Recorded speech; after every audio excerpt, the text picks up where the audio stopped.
Cara da Taualpa, bicho.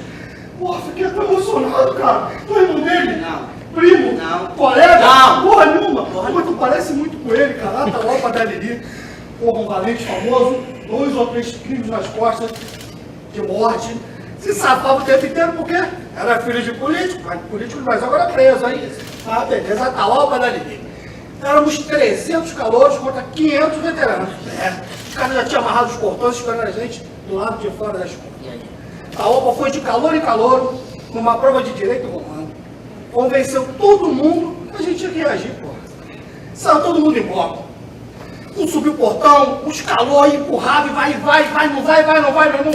Porra, foi.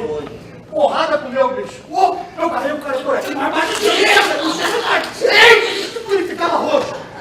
Assim mesmo, roxo. A Taol, pegava 3 de uma vez. Fiquei com a cara desse tamanho.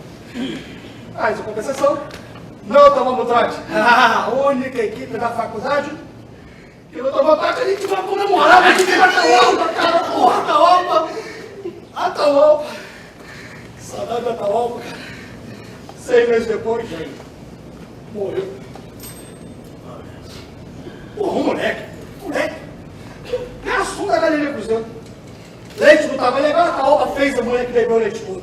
Deu porrada no moleque, o moleque disfarçou, foi lá dentro, pegou o punhal, cara, e pulou a Taolpa, cara, e pulou ele aqui, cara, e pulou, cara, e pulou, caralho, Parece lá contigo. E aí, qual é a tua novidade?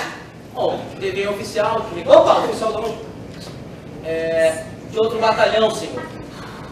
Então, o oficial da